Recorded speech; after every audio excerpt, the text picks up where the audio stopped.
Well, hi everybody, and welcome back to our time together in the road to somewhere. And again, this is actually episode 2 of season 1. Season 1, the entire season has to do with the first 5 books of the Bible. Even as we're going along on this journey down Route 66.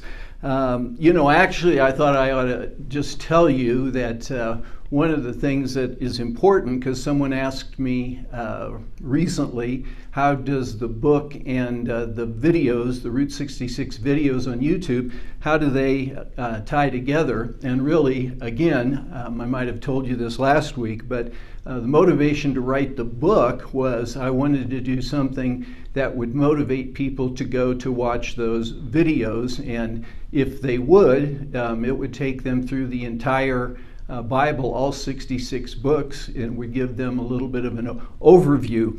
Part of my study as I'm preparing each week to teach this, or tell the story, I guess, partially, it's not just teaching, just telling the story, has been to go back and each week look at the video that you would look at if you followed along with us, and they're really pretty good. I hope that doesn't sound narcissistic, but I think I was smarter back then because I've watched the videos and I thought, wow, I'm not even sure I could do that anymore. So just so you know, at the end of, again, each week, at the end of the time that we are going through the story of the road to somewhere, there'll be a link for you to go to where you can then watch the corresponding video, which would be an overview of the book of the Bible. So for instance, today when we finish this, you'll be getting the second half of Genesis. I should say, even though I keep saying there's one video for every book of the Bible, there's actually 2 books where I did 2 videos, and that was Genesis, and you got the first part of that last week as an introduction to the whole Bible, the first 11 chapters of Genesis, and then this week the second half of Genesis will be what the video is all about, and it's all about the patriarchs beginning with Abraham. So real important. I mean, we're grateful that you join us even for this kind of fun part of telling the story, but for your sake, if you want to really take advantage, or the best advantage of what we're doing, watching those videos is real important. So here we are, episode 2. I'm calling it the Blues Brothers, and you'll see why in a moment. So last week, our protagonist, John Calvin, had been offered this opportunity to film 66 videos that would actually attach to those the longer videos on Route 66. And he was tempted by the fact that a mystery philanthropist was going to pay $50,000 for someone to do this, and so he decided that he would. We also saw John Calvin in a little different situation. Now, some of you have read the prequel to The Road to Somewhere, which was Somewhere Fast, and the main character of Somewhere Fast was John Calvin. We're picking up on his life about 5 years later than that in that book. But if you read that book, you know that this is a guy that really knows the Bible, but he is now teaching psychology because something very difficult has happened in his life, and he went back to finish up his PhD. This is all in the book, by the way, in order that he could then teach psychology. He's teaching in a small community college that I spent a semester at in Kansas City, and he's decided he's going to accept the offer. So where we pick up today is we pick up with John Calvin leaving Kansas City. If you can see the little star there right on the line between Kansas and Missouri, and he's flying to Chicago. So he arrives in Chicago, and there he is met at the plane by a concierge who actually escorts him through the airport. This has all kind of been arranged by our mystery philanthropist. and takes him out to the curb where there's a chauffeur-driven limousine to take him to the starting point of Route 66. And so the chauffeur drives him from the airport to the corner of Adams and Michigan Avenue in downtown Chicago, and that is the beginning of Route 66 heading west. It's kind of interesting. Originally, the starting point was a block over, but then they turned the streets into one-way streets, and you couldn't go west on the street that it was on, so they moved it a block over, and now the starting point is this corner. So he arrives here at this corner, and what he sees is a crowd has gathered. Rich Mitchell, who is the one that sort of represents this mystery philanthropist, is there to meet him, and a small crowd is gathered. And the reason the crowd is gathered is that there's I could almost call it another character in the story, but sitting there is this pristine 1966 Corvette convertible. And this is the car that John and the videographer will be taking across country on Route 66 from Chicago to LA. I ought to tell you, just kind of share some background stories. A couple of things that are interesting. First of all, when I first started writing the book, I wasn't using John Calvin as the main character, and then someone, I think it might have been my wife, gave me the idea that, if you had John Calvin in this story, it could be a sequel, which is what I ended up doing. I also originally thought that I would have them go down Route 66 in one of the new C8 Corvettes, and then I thought, the classic car to take on a trip down Route 66 is a Corvette convertible, and so this is what they're going to drive, except it's a little bit deceptive because from the outside it looks exactly like a 1966 Corvette, but all of the mechanics and all of the underneath suspension, basically the whole car has been rebuilt with contemporary Corvette parts. So what you really have is a brand new Corvette with a 1966 body sitting on it. And part of the reason for doing that is I wanted to make sure that it was in the storyline a car that you wouldn't have to worry about breaking down. So it's virtually a new Corvette, but again, real classic. And this is what a crowd has gathered around. And what we'll see as we move on through the story is really that almost everywhere they go, if there are a lot of people, they crowd around to see the car. Even some funny moments coming up down line a little bit that have to do with the car. The car actually is owned by our mystery philanthropist and has been sitting in the Corvette Museum in Bowling Green, Kentucky, and they've pulled it out to use on this video shoot. So great car. As John crosses the street and comes up close to begin to look at the car, he notices someone is sitting in the passenger seat. And the person sitting in the passenger seat gets out, and Rich Mitchell introduces John to his videographer, and his videographer is a very attractive woman by the name of Joy. Now, I'm using this old picture of Joy and I want to make sure you know that I'm not John Calvin in the story, and Joy in the story is not my Joy, but I did model her on her. And so, Joy in the story is in her mid-30s. Of course, my Joy and I are in our 70s now. So again, it's just, I just took a lot of characteristics from Joy and incorporated them into this character. She's John, let me go back. John Calvin estimates she's about 5'7", 125 pounds.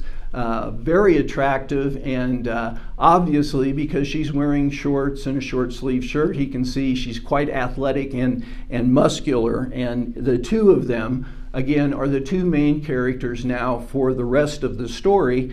And their story is, almost a sub-story to the, main narrative of the story of this trip. There's kind of a love story involved as we move forward. And actually, the bulk of the content, in some ways, of the story itself and what's going on in their lives takes place in between these stops. So, they're stopping at a particular location, again, that corresponds to the lecture that I actually gave. I become a character, you'll see today, in the book, in a sense, not an active character, but we have a fiction book, but part of it is actually nonfiction. So anyway, he meets Joy, crowd is gathered around, and they're ready to go, and John has to shoot his first video here. And I thought I might read that to you. It's found on pages 20 and 21 of the book. And again, short little videos, so here's his first one. Hi everyone, I said, my name's John Calvin, and you are about to begin a great adventure. I'm here in Chicago at the traditional starting point of a highway that will take us 2,444 miles through 8 states, all the way to Santa Monica, California in the Pacific Ocean.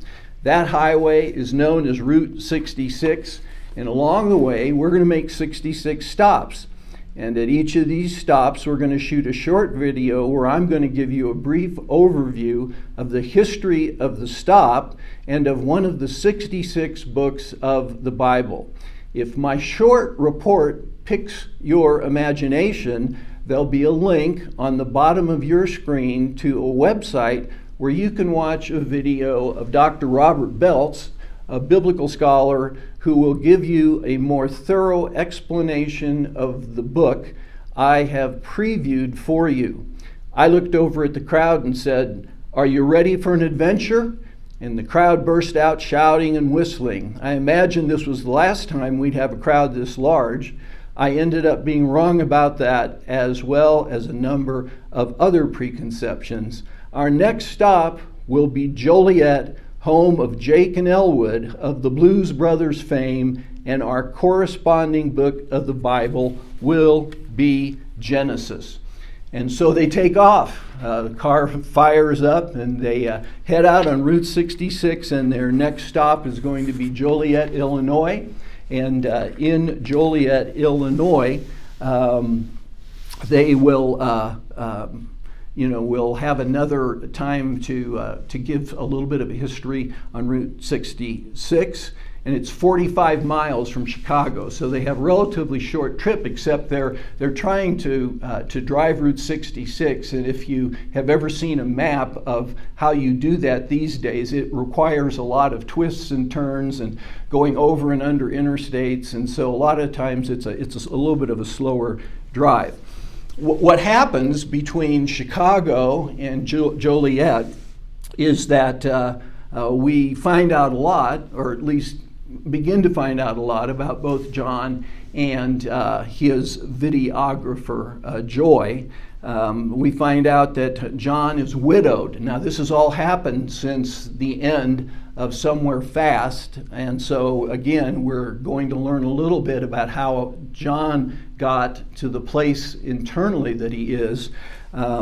He is widowed, and again, when you write fiction, a lot of times you draw from your own experience, and his wife that has passed actually had Alzheimer's, and so he is going to eventually, a little later on in the book, explain what that was like. But his wife is Nikki from the first book. If you remember, he picks up in Galena, Kansas. He's on a motorcycle, and he picks up a hitchhiker who ends up being a grad student who's doing a project on Route 66, and actually takes a ride with him from Galena, Kansas to Clinton, Oklahoma, and they have carried on basically a long-distance relationship His first wife is remarried, and he really, within about a year, ends up marrying Nikki, and she gets sick almost immediately,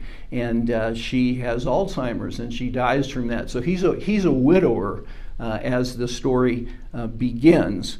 Joy has been divorced from has gotten out of a very ugly marriage that she stuck with for many years. Her husband was kind of abusive and he was an alcoholic. And so we begin to get to know the characters a little bit at this time. Just about the time they finish with these very early introductions to each other, they arrive in Joliet, and they're, this again, I was talking about what was in the first book. Their destination on this little leg is Rich and Creamy Ice Cream Shop. And it's sort of an iconic stop on Route 66.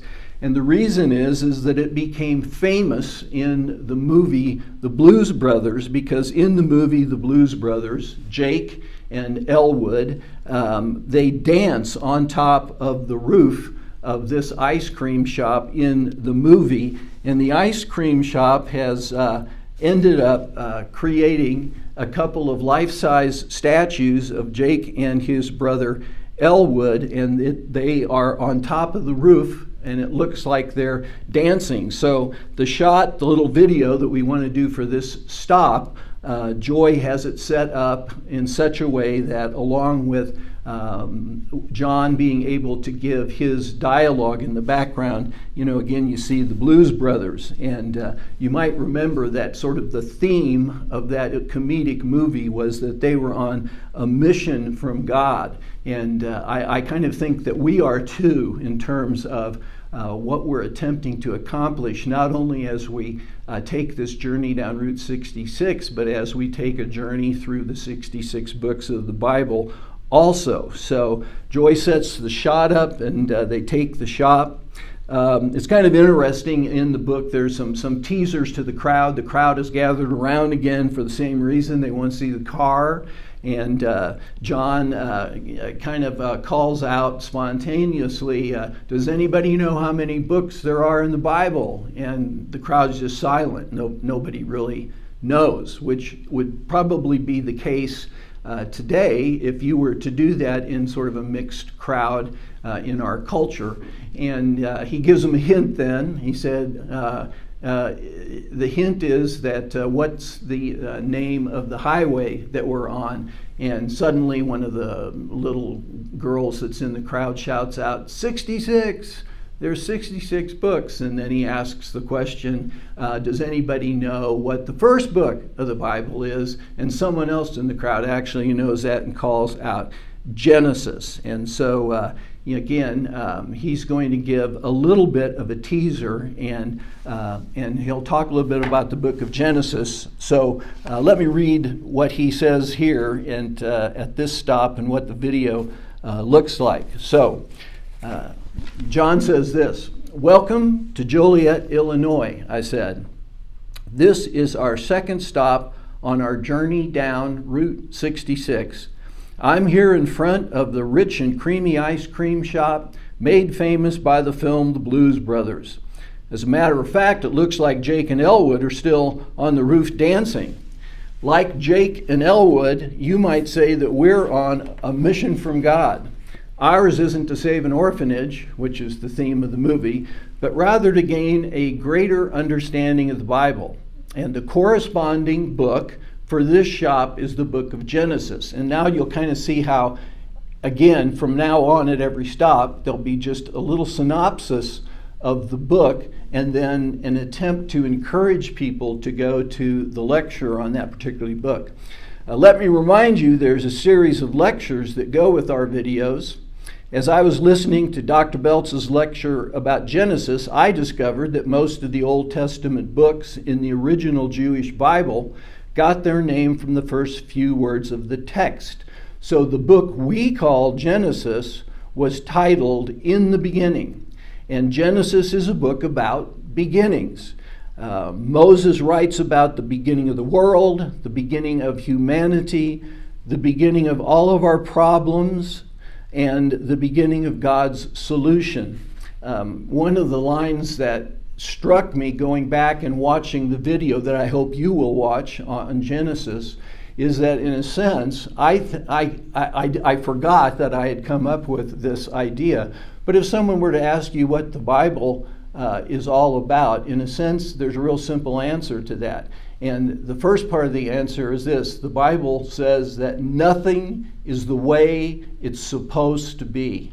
In other words, that after Genesis chapter 3, we live in a fallen world. We take it as normal, and yet it's very abnormal in many ways. And part of what the message of the Bible is, from Genesis all the way through Revelation, is that nothing is the way it's supposed to be. Then the second part of the answer to what the Bible is about is that it's about how God is going to fix that. And so Genesis, again, tells us the beginning of the story, and also Genesis begins to give us the solution. So the problems begin with Adam, and the solution begins with a man named Abraham and 4 generations of his family. God makes promises. We don't really find out what those promises mean until the New Testament. So you're going to have to stick with us for a while as we work our way down Route 66. I'm going to get an ice cream cone and then get back on the Mother Road heading toward LA. Our next stop is Bloomington, and with a little side trip to Funk's Grove for some maple syrup. Remember, if you want to know more about Genesis, you can get to Dr. Beltz's lecture by going to the link on the bottom of your screen. And by the way, you'll notice when you get to the end of our little piece of this particular episode, Baker has figured out how to insert onto the screen a place where you can just click directly on the screen. It'll take you right to the lecture on Genesis. And so he finishes his second little video, and he says, "Okay, everyone, ice cream is on me in honor of Joliet Jake and his brother Elwood." And so that's our second stop on our journey. That's our introduction, really, to our second episode.